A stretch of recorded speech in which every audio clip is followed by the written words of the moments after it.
The Summer Games Minute, brought to you by Mass Mutual. For most professional athletes, versatility means they can play a few different positions in a single sport. For Babe Dietrichson-Zaharias, versatility means dominance across the entire spectrum of sport. In the 1932 Summer Games in Los Angeles, Zaharias won gold in the 80-meter hurdles and the javelin throw, plus she got a silver in the high jump. Running, throwing, jumping wasn't enough for Babe, so she became a competitive billiards player, then jumped into professional golf, winning 10 major championships, all the while making a few pitching appearances in Major League Baseball spring training games. Mass Mutual understands the nuances in how women want and need to manage their finances. With quality product solutions and guidance, a Mass Mutual financial professional can help you plan for both short-term and long-term money goals. Learn more and get started at massmutual.com. As you've probably heard by now, we've teamed up with BetMGM this season. We'll be using BetMGM lines to make all of our picks, and we'll have special offers for our listeners each week. If you haven't signed up for BetMGM yet, use bonus code The Athletic, and you'll get a 1-year subscription to The Athletic, plus up to a $1,500 first bet offer on your first wager with BetMGM. Here's how it works. Download the BetMGM app and sign up using bonus code The Athletic. Make your first deposit of at least $10. Place your first bet on any game and claim your voucher for a 1-year subscription to The Athletic.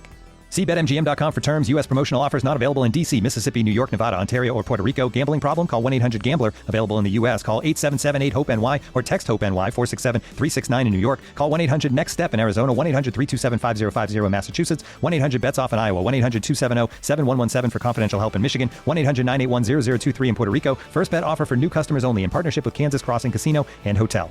Don't forget, if you haven't signed up for BetMGM yet, use bonus code The Athletic, and you'll get a 1-year subscription to The Athletic, plus up to a $1,500 first bet offer on your first wager. Ryan Reynolds here from Mint Mobile. With the price of just about everything going up during inflation, we thought we'd bring our prices down. So to help us, we brought in a reverse auctioneer, which is apparently a thing. Mint Mobile Unlimited Premium Wireless. How to get 30, 30, bit to get 30, bit to get 20, 20, 20, bit to get 20, 20, bit to get 15, 15, 15, 15, just $15 a month? Sold! Give it a try at mintmobile.com/switch. $45 up front for 3 months plus taxes and fees. Promo rate for new customers for limited time. Unlimited more than 40 gigabytes per month. Slows full terms at mintmobile.com. The Athletic.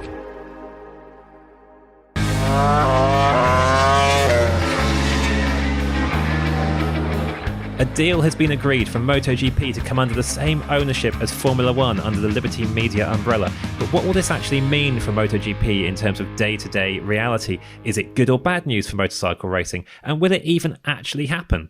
This is the Race MotoGP podcast. I'm Matt Beer, and to be frank, I want answers to all those questions because I don't have a great grasp on what is going on with all this and what it's going to mean. So hopefully, filling me and everybody else in are Simon Patterson and Valentin Khorounzhiy. This is an extra bonus episode for you this week, listeners. As you might remember from last week's episode, we trailed the fact that we had an exclusive chat with Trackhouse boss Davide Brivio coming up. That is still coming later in the week, but the Liberty news is so huge we thought we should squeeze another podcast in first. So, Simon, coming to you first, you described it to us earlier as a bit of fan unease. It's not so much backlash, just a little bit of uncertainty. Why do you think that is, and what's your take on whether this is good or bad for MotoGP? So right now, everything I can see and all the impressions I get from the fan feedback is that everything is being kind of skewed by what traditional F1 fans think. And we know that traditional F1 fans have not really been a huge fan of Liberty. The reasons for that, I've been doing a bit of discussing on social media over the past 24 hours. And honestly, it feels like half of the F1 fan base blame Liberty for things that they're not responsible for, and the other half just don't like the fact that there's now a younger, slightly different demographic audience that has changed the sport that they like. People don't like change, and it feels really like Liberty's number one mistake in F1 has been bringing in change. So that has kind of drip fed through a little bit to the MotoGP audience. MotoGP fans seem to, not really know how to take the Liberty news right now. But they're hearing a lot of F1 voices that are sort of whispering in their ears. For me personally, I can't see any negatives to this. We're keeping the existing Dorna team, the people who know how to run MotoGP races and who know how to make good regulations, despite a few blips with aero and stuff over the past few years. But what we're getting is this huge marketing entertainment operation that is going to essentially sit around the product that we already have. They're going to try and make MotoGP bigger. They're going to try and bring it to new audiences, bring in new fans. That's going to be, more eyes in the championship, which is going to be fantastic. It's going to be a little bit more money in the pocket of teams, which is going to be really, really good, especially for some of the struggling teams. And it's going to bring MotoGP hopefully a bit closer to people who traditionally haven't been able to get that close to it. North America is obviously a key target audience. We have a huge number of North American fans on the podcast, as evidenced by the fact that every time we ask for listener questions, I think about half of them come from the US. And if those fans, get to be able to see more racing in person because there's 2 or 3 new races happening in the US as opposed to the 5 we currently have in the Iberian Peninsula, I am all for that. It is not going to be a knight in shining armor. It has not come to save MotoGP and to be its benevolent benefactor, investing into it for the good of the sport and the good of racing and out of the pureness of their hearts. Fortunately, that is not how business of this size works in the modern world. But that is, I see Simon raising his hand, and I think the point he is going to make is that previous Plurality shareholder Bridgepoint was a private equity firm. So we've not really traded in that sort of regard. In fact, we've arguably switched to a more long-term investment plan if this Liberty takeover does come through. Yeah, Simon is nodding. Both Simon and I were in that investors call. When I say listening in, not an investor. Neither is he, I presume. You can disclose otherwise, Simon, if you are, but I presume you're not. That you know of. That I know of, yeah. Look, the call was all about the financial returns of investment for the investors. It was not about putting on a good show. It is not the terms that it was being spoken in. So I think generally it is the instinct to mistrust a big business coming in to take over like a thing you really like, a product or a company that you've come to rely on. That instinct is almost always correct for me, because those takeovers very often do not come with quality of life improvements. They very often come with a squeeze on monetization, particularly of how much the chat is always of how much more can we extract the money from our customers into our pockets. That's unfortunately, that's not really even bashing Liberty or anybody. That's just how business speaks about its customer base, unfortunately. And in Liberty's case, I am not super comfortable going to bat for a company that regularly takes decisions with more dollars than you or I have seconds in our lifespan. It feels weird. All that said, Liberty has been an objectively good steward for Formula One. It has done, by all meaningful metrics, for the health of the championship, it has done it good. Since 2016, none of the teams have folded. The coronavirus pandemic happened and risked knocking out like half the grid, and instead everybody's still there with valuations of north of $1 billion. Everybody is maybe rightly mad at Liberty and Formula One for not allowing a new team in, Andretti, who really want to come in. But the reason they're in a position to do that is because the current valuation of the current teams is mental. It's crazy. Like, they've made a Formula One that, for better or for worse, is in a position to reject credible new entries, which basically was never, ever the case before, I would argue. The sport is more popular than it ever was. There is more demand than it ever was. The track action, yes, I think we'll get to this in a second, that you can have serious reservations about what's going on track there. But that's less of a Liberty thing in a certain sense. It is partly a Liberty thing, but less of a Liberty thing. And in terms of the health of the sport, they've done a great job. I don't think that's really meaningfully debatable. Yeah, we've got similar backgrounds, Val, in having been Formula One people first, and our working lives are involved in an awful lot of Formula One. And there is an absolute night and day difference between pre-Liberty Formula One and early era Liberty Formula One, I'm going to call it, because right now, this is not a shining season for F1. There are some unpleasant controversies. There is very unexciting track action, a very predictable championship outcome. This is not going to be a glorious year. However, in the first part of Liberty's reign, we'd lived through the Bernie Ecclestone era of dire racing and lots of soundbite-based controversies and a very backward-looking championship. And then that changed into a championship that cared about entertainment, that installed some proper racing figures to figure out a new generation of regulations all about making a more entertaining on-track product, all about closing up the field. The reason some of that hasn't worked has been much more about teams making a mess of things in ways that Liberty couldn't really do much about. Liberty's put in, with some FIA cooperation, put in rules to help struggling teams catch up. The reservation I have slightly is that I think F1 needed a lot more fixing when Liberty came in than MotoGP does at the moment. You can look at MotoGP quality of racing and go, ride-height devices, aero and stuff have got in the way. But in some ways, a lot of the moves F1 has made to make its product better were following on from MotoGP doing similar. The F1 aero testing restrictions and sliding scale of them to allow slower teams more time to improve their cars is very much an F1 version of MotoGP concessions, which work beautifully. So MotoGP's just rejigged its concessions, and MotoGP's already got regulations coming up that are intended to tackle some of the problems with the current on-track product. So it doesn't need as much rescuing as F1 did. But that said, I can't see Liberty's arrival as an objectively bad thing, because I just don't. The things people complain about Liberty for in F1, I mostly just don't see. This is something that F1 boss or Liberty boss Greg Maffei said on the call yesterday that I think was really, really important. And it goes back to what Val said at the very beginning about a knight in shining armor. He very much suggested that while he was being careful not to criticize Bernie Ecclestone, he suggested that MotoGP did not need a knight in shining armor the way that F1 did in 2017, that they don't need to fix this thing the way that it does. MotoGP are already market leaders in how they use social media, as opposed to a championship that shunned social media back in the day. They have good, entertaining on-track racing that, it needs a few tweaks at the minute. We know what they are. We know that they were already coming before this Liberty takeover.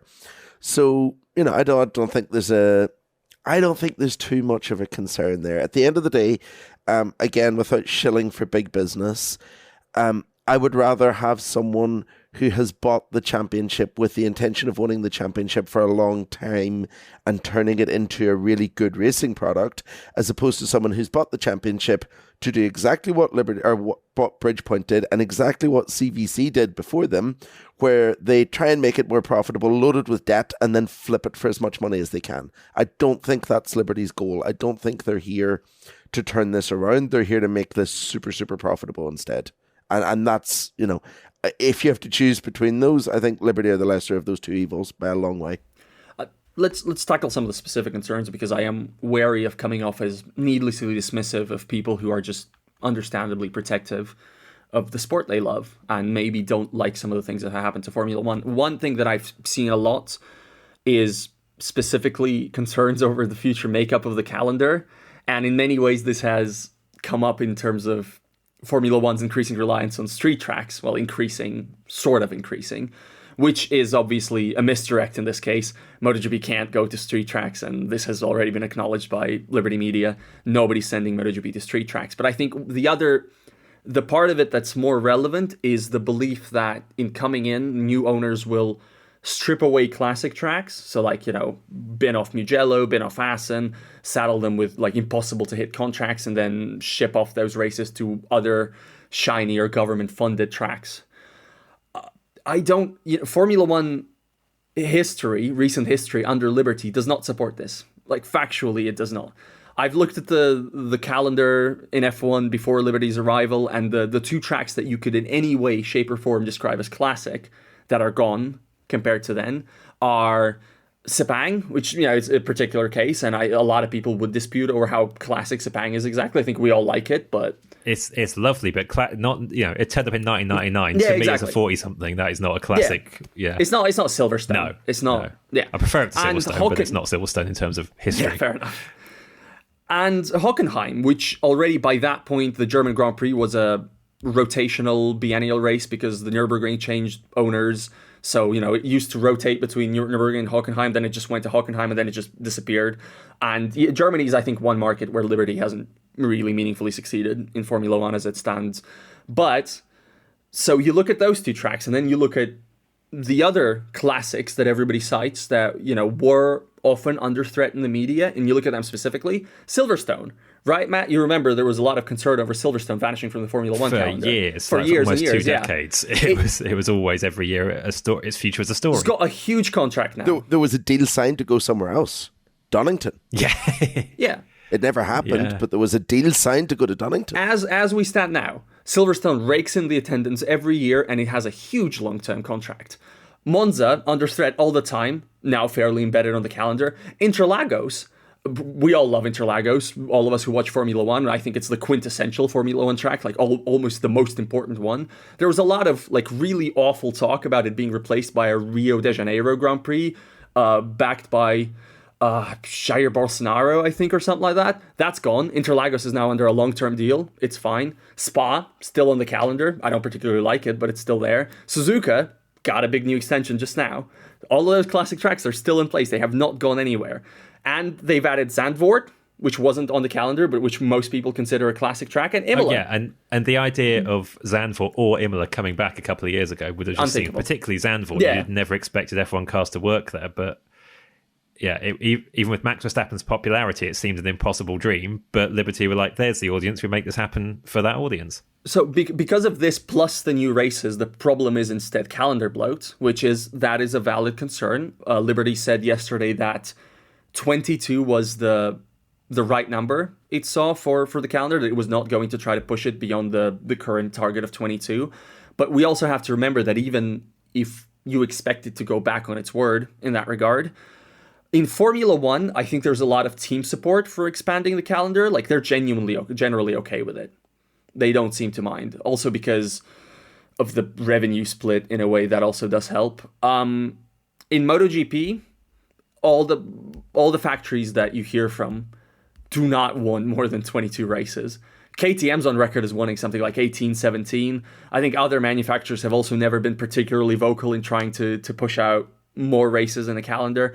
And the way MotoGP governance works, you can't force them to do it because they'll walk. So you have to have all of them agree on the highest limit of number. Liberty would have to, if it even wanted to, which it says it doesn't, would have to pull out some amazing tricks to go beyond 22 for 27. There's also the fact, well, for one, they can't go above 22 until 27. Like, that is locked in stone. Yeah.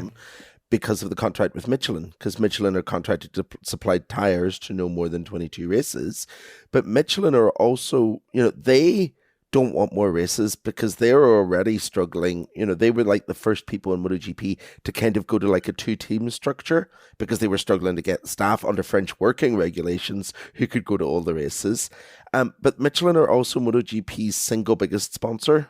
And if they extend their contract and they decide that it's 22 races, then it's 22 races for the longer term. They have the financial ability to make that happen. Another thing that has come up a lot is, let's just put it under the umbrella of, boring racing and questionable officiating, right? So let's just put it down as on-track matters. Some of that, I think, is I don't think it's fair to dismiss that as being entirely FIA. That has nothing to do with Liberty. Liberty, as part of the people it has appointed to run Formula One, very much has a say in the rulemaking as part of Formula One's governance structure, and I think it can fairly be held at least partly accountable for having whiffed on some of the rule changes since its arrival. Like the 2017 rule change, I still really dislike, for instance, and the current ground effect rules. Well, the racing is not good, so whether that's the fault of the rules or just circumstances is a debate for an entirely different podcast. Don't worry about it. This is not happening here. But Liberty you can talk about Liberty when it comes to that. At the same time, unlike in MotoGP, where Dorna and the FIM feel extremely aligned in terms of what they do, they don't just feel like two hands shaking each other as they feel like the same person shaking left and right hand, Whereas in the FIA and Formula One management relations, you do not have to go very far to see rifts and to see disagreements. specifically when it comes to, for instance, the arrival of Andretti. So, like, Liberty will gladly welcome BMW into MotoGP. Like, you don't have to worry about that. That's absolute Liberty, and the FIM and everybody else will be completely aligned over that. And yeah. I think, Val, you're absolutely right. Now, there's a reasonable amount of war going on between F1, as in Liberty, and the FIA. There wasn't at the start. Some personalities have changed along the way in the leadership of both that have contributed to that. From what I remember, they were fairly well aligned at the start. I can certainly see a very strong honeymoon period with Dorna and Liberty and the FIM to get things done together when this begins. You know we love talking stats here at The Athletic. Here's one that's super simple to remember. Discover automatically doubles the cash back you've earned on your credit card at the end of your first year with Cash Back Match. That means with Discover, you could turn $150 cash back to $300. That's right. You could put it towards some memorabilia you've had your eye on or treat yourself to a premium sports network. You earn and Discover doubles. See terms at discover.com/credit card. We'll get back to the pod in a moment, but first of all, let me tell you about Grammarly.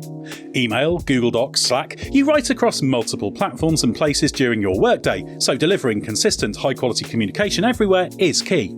Grammarly is an AI writing partner that helps you get work done faster with high-quality writing for better projects, proposals, presentations, and more. Best of all, Grammarly works where you work, so you can get more done no matter what tools you use. As a journalist and podcast host, I'm constantly writing and rewriting copy and drawing up scripts. It's part of the job, and Grammarly helps make it faster. It's got some really cool features like tone suggestions to help you strike the right balance between direct and friendly in work emails. Plus, Grammarly has a ton of other great features like advanced spelling, grammar, punctuation, and conciseness suggestions to ensure your writing is professional, mistake-free, and clear. Get AI writing support that works where you work. Sign up and download for free at grammarly.com/podcast. That's GRAMMARLY.com/podcast. Easier said, done.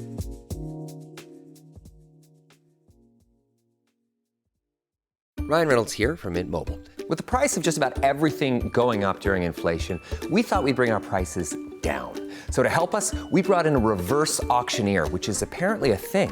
Mint Mobile Unlimited Premium Wireless. How to get 30, 30, bit to get 30, bit to get 20, 20, 20, bit to get 20, 20, bit to get 15, 15, 15, 15, just $15 a month? Sold! Give it a try at mintmobile.com/switch. $45 up front for 3 months plus taxes and fees. Promo rate for new customers for limited time. Unlimited more than 40 gigabytes per month. Slows full terms at mintmobile.com.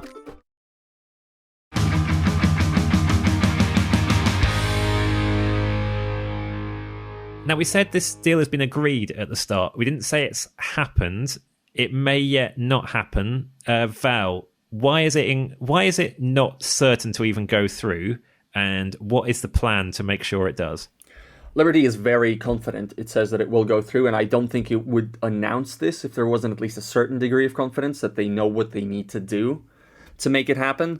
But there is the precedent that we always go back to ever since the Liberty rumors surfaced in discussing this, and is 2006, the European Commission Competition Commission, Anti-Monopoly Commission, not sure what the exact title is, but looking into the question of whether then owner of MotoGP, of Dorna, CVC, could also buy F1, which it was in the process of doing. You can go look it up online. There is a fairly extensive EU Commission decision over what exact concerns they had in terms of the competitive realities of that situation and what the CVC agreed to do to make sure that those concerns were removed and that the deal was allowed to go through. And what the CVC did is sell Dorna, so divest its ownership in Dorna. Liberty obviously has no intention to sell Formula One. So as it stands, this deal is clearly fully with the intention of having both Formula One and MotoGP under the same umbrella, even under the same stock, basically. Now, why does Liberty think that decision from 18 years ago, and I don't want to say decision because it looks like more of a recommendation at that point. If you read the decision, it doesn't look like something the European Union forced CVC to do in selling Dorna so much as it's just something CVC proactively did to make sure its F1 deal got over the line. Liberty says it has time to work through with the regulators. It feels that the landscape has changed meaningfully from 18 years ago.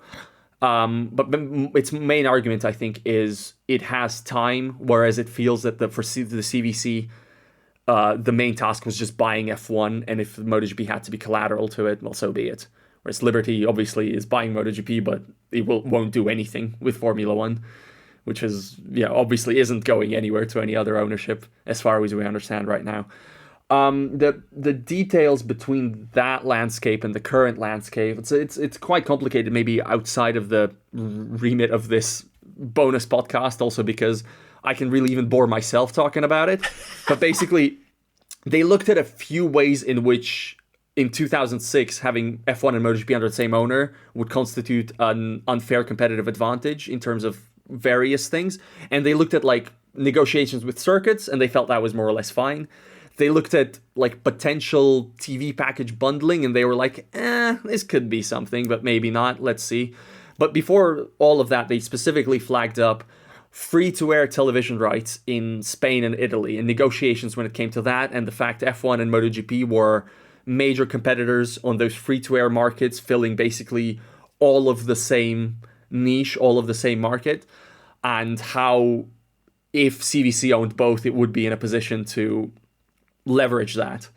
Liberty says it has no intention to leverage the fact that it would own both Formula One and MotoGP, but also the free-to-air market, the way it was spoken of in 2006, unfortunately does not exist anymore. Both Formula One and MotoGP have moved completely away from the free-to-air model in most markets, unfortunately, and much of sports has done the same. So I can see why there's a confidence that that particular decision, the specifics of that particular decision, do not apply. I would still expect a pretty in-depth investigation over this matter, and close look from the European Commission on what exactly the competitive ramifications would be, and then we go from there as to what they find, what their concerns are, what potential broadcasters' concerns are, etc., etc. Liberty's entire argument, essentially, or part of it, was that whenever CVC bought MotoGP or bought F1 while already owning MotoGP, they had an opportunity to buy it right now, and they had to move right now to buy it. So they just did whatever the EU's initial brief investigation said. They just did that, which was sell MotoGP. That was a process that took 7 weeks. Liberty, we're in the first week of April, and Liberty are talking about a process that's going to take basically that number of months to get this over the line, because they clearly feel like there's some room for negotiation. And I think we will eventually see a deal that has some restrictions written into it. It will have things that they are specifically not allowed to do, things that they have to do. It might, for me, the best thing that could come out of all this would be Dorna Liberty being forced to, say, divest World Superbikes and have that spin off into an actual competitive championship. Because if people are worried about you buying all of motorsport, then selling some of motorsport is a good way to say, no, we're not trying to monopolize this. So, there are things that they will be able to do. There's deals that they'll be able to make. I think that things like this perceived notion that they're moving towards more and more street racing will help, because they'll say, look, we're not going to the same circuits as MotoGP. We're not trying to monopolize the negotiation process there. I think that they are confident that there's enough that they can do to make all of these issues not issues, or to come up with some sort of an agreement given the time to negotiate it, so that it doesn't present as much of a problem as everyone had thought it might. There were two shared. There was one shared European. There were two shared European Union circuits at the time between Formula One and all of Dorna's championships, and those circuits were Barcelona and Silverstone. And Silverstone there was an overlap with British Superbikes rather than MotoGP, but it was also cited. But in any way, that number did not bother the European Commission. Now the overlap between, let's say specifically F1 and MotoGP, is also 2 in terms of the European Union. It is again Barcelona, which I think a lot of us suspect may be in trouble in terms of its long-term Formula One calendar slot. Anyway, and Red Bull Ring. And obviously Silverstone is also there, but Silverstone is now not part of the European Union anymore. So I don't know, would they have to, through a British competition authority, would they be asked to host one of the two races somewhere else? I don't know if that would be something that would come up. But in any case, again, it's not a big number in terms of the circuit. So I think, again, if that 2006 thing is cited as a precedent, I think we're going to be talking broadcasters again. And the broadcaster situation is so different. And there are probably things that you can promise in terms of bundling and in terms of offering deals to different broadcasters. Right now, there's actually a lot of Formula One and MotoGP centered around same broadcasters in many countries. I wonder if that's maybe potential. There's potential for that to be broken up, whether that would help in any way. Still a long way to go. Again, Liberties has set a target of getting all of these approvals over the line by the end of the year. So this is not like an instantaneous thing. You've not woken up yet in a world where Liberty owns MotoGP. It's going to be a process, as they've put it. Going back to the point earlier about Silverstone almost falling off the calendar, imagine telling someone in 2006 that in 2023 the British Grand Prix at Silverstone wouldn't be an issue in this, not because it's not fallen off the calendar, but because we've left the EU.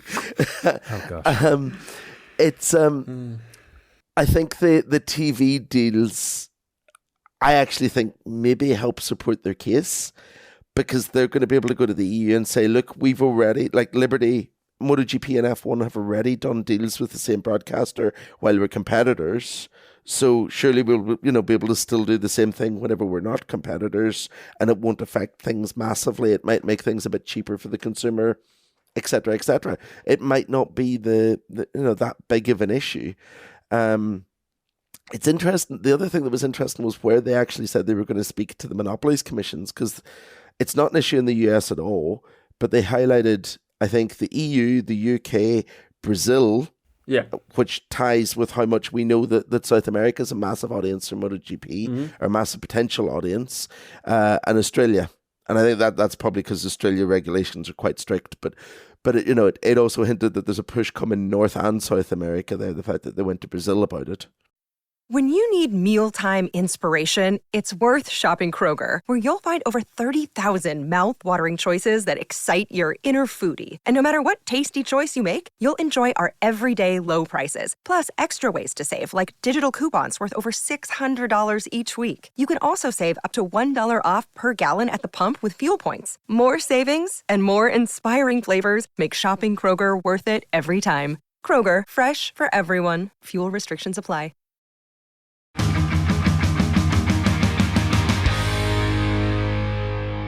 One thing you can't argue with is that Formula One is a lot more popular post-Liberty takeover than it was beforehand. Now, Liberty's put a lot of emphasis onto entertainment, onto new markets, but also it did strike a bit of gold in terms of its Netflix series, Drive to Survive, really took off during the pandemic when it had more of a captive audience, and then F1 followed that with its best season in a billion years in 2021 in terms of on-track action. It was a really kind of a lightning in the bottle moment of a TV documentary getting thrust before a lot of people had a lot of time on their hands, and then the on-track products suddenly getting good. Has tailed off since then, of course, but I don't think you can underestimate that effect. Now, obviously MotoGP is currently not as popular as F1, and you look at it objectively and you think MotoGP is so much more open, the racing is so much better, and you look across the rest of car racing, we get Formula E fans, IndyCar fans, with a lot of justification in some cases, saying our championship is so much more exciting than F1, people need to talk about it more, write about it more. If only it was on the BBC or something, then it would be bigger than F1. But to me, we're in the world of algorithms now. We're in a media world where you get fed more of the thing you like already, and it's very hard for anything new to break in. So while I absolutely want Liberty to find ways to put MotoGP in front of the bigger audiences it deserves, both in terms of watching it through TV, social media, and through being there at the track, this is a different challenge to what it was 10 years ago, isn't it? What do you guys hope for from Liberty in terms of growing the MotoGP audience, and what chance of success do you think it has? Simon, you go first on this one. I think the challenge isn't massive because we've got a very, very visually entertaining product. We've got short races, we've got on-track action, And we've got all the stuff that F1's got going on off the track that's made it so popular. We've got all that as well. Probably more of it because we've got some really awesome characters. Like this could not have happened at a better time for Pedro Acosta to become a global superstar. The path is there for that. I think that Liberty need to find ways to get eyes onto this. And we're probably quite fortunate in that I think there will be a way that they can introduce an element of all of this into what they're already doing in F1. I mean, I want to see MotoGP bikes at F1 races. I want to see Fabio Quartararo cameos on Drive to Survive whenever he comes to hang around with all his F1 buddies. There's ways that this can be they can quite organically use this massive F1 audience to cross-promote to an extent, because at the end of the day, it's in their best interests to have eyes in both series. It doesn't strike me as a huge challenge, and I think that social media is going to be key. I think that hopefully the first thing we're going to see is MotoGP finally relaxing the incredibly restrictive rules around content creation that F1 have already done, and the move that they've already made on that. Because I can see more than Drive to Survive, I see fan content creation as being the thing that has really, really drove that to a new audience. So they know what to do. They know how to do it. It's not a Netflix documentary. Like, this is not going to be a make a ride to survive in MotoGP is going to be instantly an overnight pop success. It's not going to work that way. But I think that Liberty, people target fixate on the Netflix series, but Liberty have done so much more and they know what they're doing with it. So I'm fairly confident that it's not going to be that big a task for them. Formula One has pulled this amazing trick over the last few years that I am still slightly at a loss as to how exactly it was done, because there's just a part of me that even if people show me hard evidence, it's a part of me that really struggles to believe it's Drive to Survive, because Drive to Survive is not good enough to have that sort of effect. I know it happens every time it comes up. I'm sorry, I'll stop doing that. But Formula One has made people care about more than the top 4 and the top 5 or whatever. Formula One has made insane strides that there are people who are now like ride or die for the 17th place driver in the standings. It is crazy. Like, when I check my Twitter, that godforsaken website, and sometimes see what the algorithm serves me up, it'll be like the worst thing I've ever read in defense of some driver who's 19th in the standings, and it has like 2,000 likes. Every time it blows my mind, and I try to imagine that in MotoGP, because, for better and for worse, and I think a lot of people are afraid that would be for worse in some aspects, and I guess maybe, but it's when you're at the big boy table, this is the kind of passion you generate for better and for worse. And as somebody who roots for a team of the English Premier League, it has been such a crazy experience to see those sort of interest, that sort of interest and passion created in F1 up and down the grid, seemingly overnight out of, I don't know, it's just been crazy, and I want nothing more than for that to happen with MotoGP. And I think to start things off, it has to figure out how to make the rest of the grid as interesting as it really is to the outside world. And look, that's vague. That's not really a helpful answer, but that's what it feels like to me. For me, it is still unacceptable, for instance, that I still haven't seen the collision between Franco Morbidelli and Joan Mir, over which both were in quite serious disagreement. The fact that I haven't seen it suggests that nobody cares, but it's a vicious cycle. Nobody will care if you don't show it to them, and if you don't show what the writers make of it. And it's okay for us, because then we get to report it without anybody having seen it. So it's a bit of extra business for us. But again, it would be better for us still if people really, really cared, which I think what goes on in MotoGP up and down the grid in every corner, it's deserving, but it's also interesting, and it's easy to understand. It is in many ways an easier to understand sport in Formula One than Formula One when it comes to races. You don't have to follow pit stop strategies, any of that crap. The lap times are very, very easy to parse at basically every point. It is a much more plug in and watch type of sport. I don't know if I had the answer of what I wanted them to do. I mean, I'd probably have a different job that pays more. no disrespect. There is stuff to do. Clearly, it's clear for me. Maybe also there will be people in the audience right now who feel that us talking up audience growth as the end all and be all from a position of the media is maybe not fair. And to a point, I do understand that. Sometimes you want your thing to be your thing and the perfect version of your thing. And sometimes, like, it's okay that Mad Max Fury Road only basically barely made its budget back or whatever, because it's the greatest movie ever made. And you'd rather have that than a movie that makes 5 times the amount of money, but stinks. I get that. And I understand that. And that's the correct way to live life. But MotoGP as it is right now, it should grow. It deserves to grow. And that's my answer. It's a crappy answer. I hope that it grows. I hope they grow it. It's not really an answer to the question you asked, but hey. So, first of all, I have absolutely no time for people, and I'm Val might think it's okay. I have no time whatsoever for people that try to gatekeep the sport. Welcome in all the new audience. We have been a sport for white men for far too long. There is a hugely passionate fan base out there that's growing, that's not that traditional demographic. Let it grow. It is good for the sport to be a more diverse, more open place. Can't wait for it. And it is going to happen because at the end of the day, Dorna have traditionally not been very good at all the sports marketing stuff, all the sports business stuff that comes around putting on a racing product. They have misstepped repeatedly. They have made terrible decisions. An awful documentary that no one watched in an attempt to copy what Formula One were doing. They don't do fan engagement. They don't don't send riders to events to do outreach, to meet fans. The manager of a MotoGP world champion told me a few years ago that one of the things that he hated most in the world is that he could walk down a street in Madrid or Barcelona with his world championship winning rider and no one would stop and ask him for an autograph, because that's not how it should have been. He should have been unable to walk down a street in Barcelona or Madrid. That, I think, that is not a big, difficult task to fix, because we have so much character and so much personality in this grid. It will mean that the riders have to work harder, but I think that the smart riders on the grid will realize that, like, the opportunity here is massive. I think that I remember reading that basically every driver in the F1 grid has more followers on social media than all but the top 3 or 4 in MotoGP.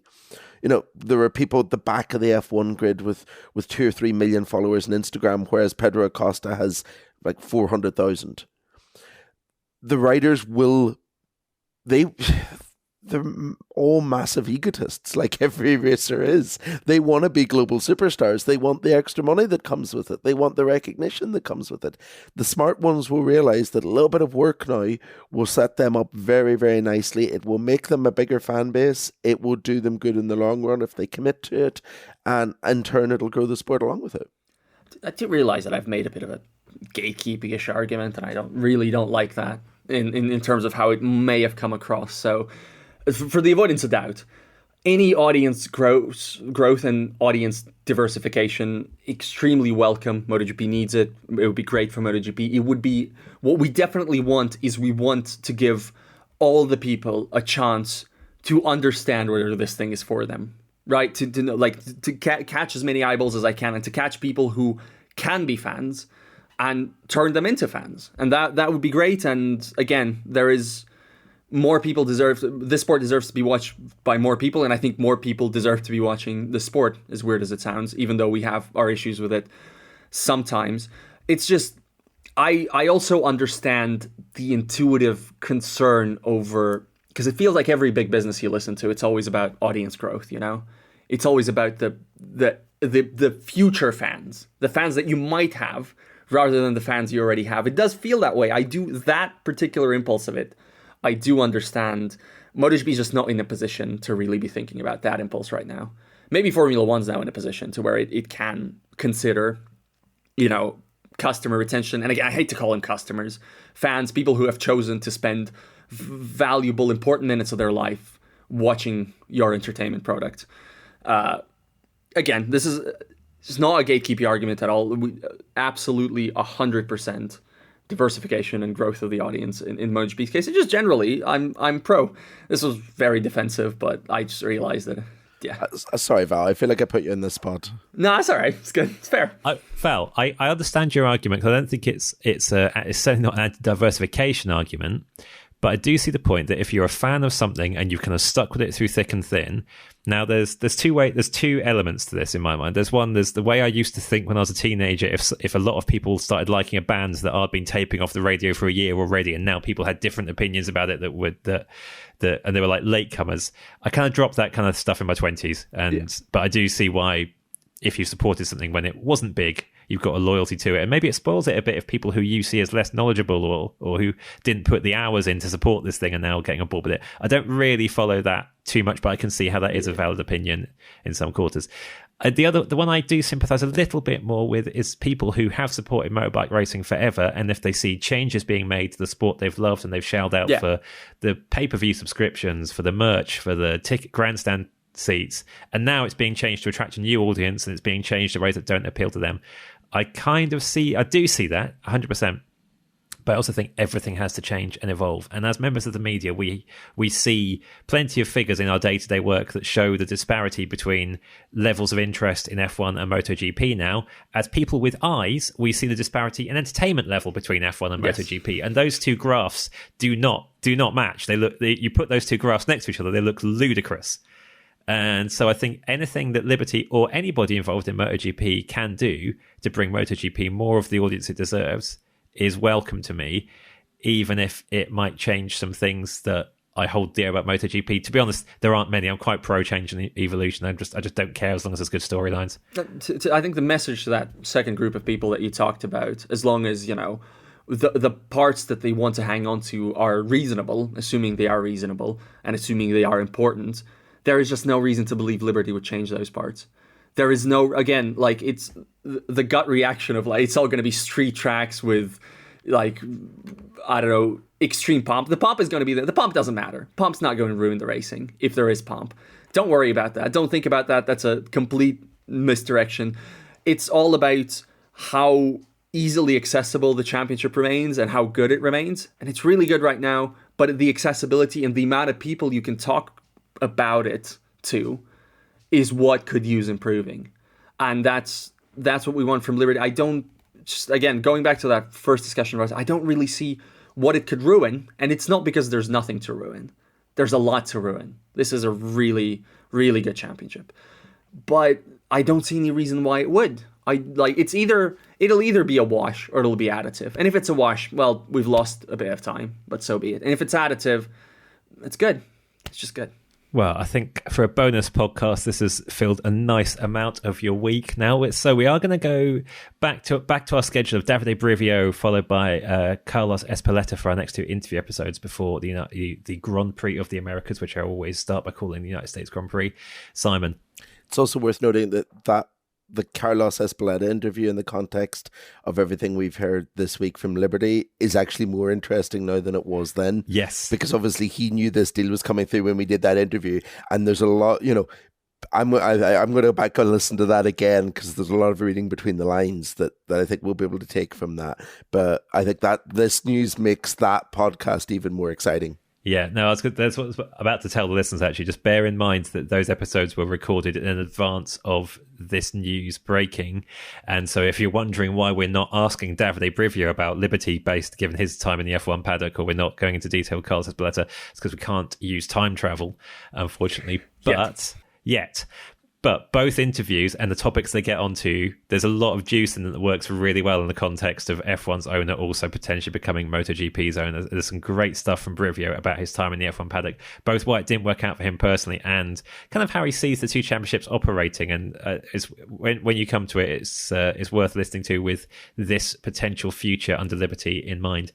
Thank you for your time on this one, listeners. Let us know anything you're concerned about in terms of Liberty potentially becoming MotoGP's owner. You can message us via our MotoGP-based social media channels at The Race Moto on both X and Instagram, or you can email podcasts at the-race.com. That's podcasts plural, with a voice note or email with whatever your gut feelings are about Liberty coming in, and we'll get onto those in a future episode. We'll be back in your ears later this week with ex-F1 team boss turned MotoGP returnee Davide Brivio.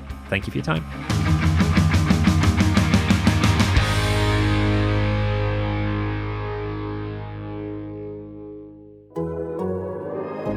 The Athletic.